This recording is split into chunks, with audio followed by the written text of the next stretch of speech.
Para sa video na to, i-unbox natin yung nabili kong budget dynamic instrument microphone sa Lazada. Ngunit, magpapakilala muna ako. Ako nga pala si Kuya Mark at welcome sa aking channel.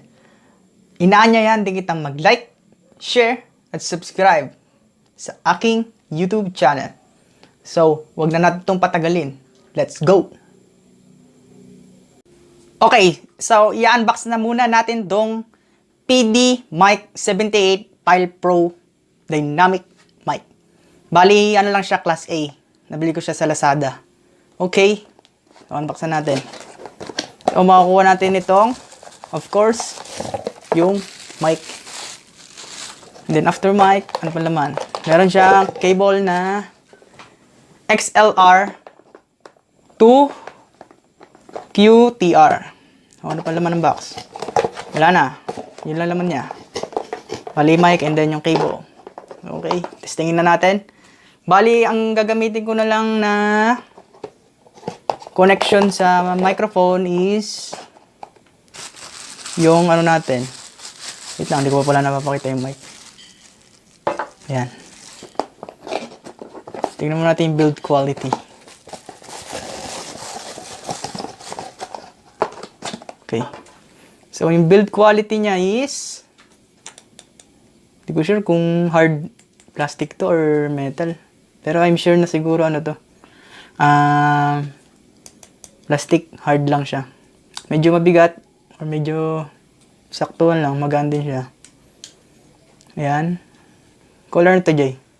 Black. Ayan. So, ang gagamitin nating pang-connect dito ay XLR to XLR. So, mag-proceed na tayo at testingin na natin yung sound quality niya sa spoken word and then sa distorted na gitara. So, let's go! So, ito na siya, ang tunog niya sa spoken word. Yun na yun.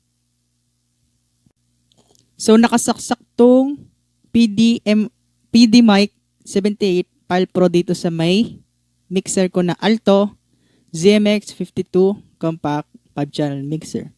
So, ang ginamit kong cord is XLR to XLR. And then, yung gain natin is nasa 2 o'clock or 3. Tapos, yung ano natin, master volume is nasa 12 o'clock. So, yung mixer ko naman, nakakonect sa main mix out niya patungo sa e-rig. And then, i-rig papunta sa aking cellphone. So, let's go na tayo sa electric guitar.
Para sa outro natin, kung may re-recommend ko ba itong dynamic instrument mic na to,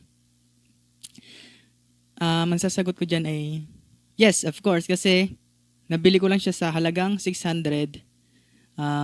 Ayun, medyo okay na yung quality niya. Kumbaga, binayaran mo na yung tama-tama lang yung bayad mo doon sa price na to na budget dynamic mic para sa yung instrument. Kung ano kayo, kung medyo talaga, ayun, alam mo na, yung medyo ba-budget, ganyan. Pwede na to. Saktong swak na to sa mga instrument nyo. Tsaka pala advice ko, sana nag-earphones kayo para mas narinig nyo ng maayos yung drill natin. So, ayun lang pala. Maraming salamat sa iyong panonood, no? Sana mag-subscribe ka at suporta mo tong YouTube channel natin. So, wala na. Yun lang. Kung gusto mo ng shoutout, dyan. i-comment mo lang dyan sa comment section, syempre. At saka nga pala, ilalagay ko rin dyan sa description box yung link nitong binilan ko sa Lazada para kung gusto mong bumili, i-direct ka na nila. Basta i-direct ka na niya. I-click mo lang yung link na ilalagay ko dyan sa description box. So, ayun pala, muli, maraming salamat sa iyong panonood. Sana makapag-record ka rin ng magandang quality. So, let's go. Bye-bye.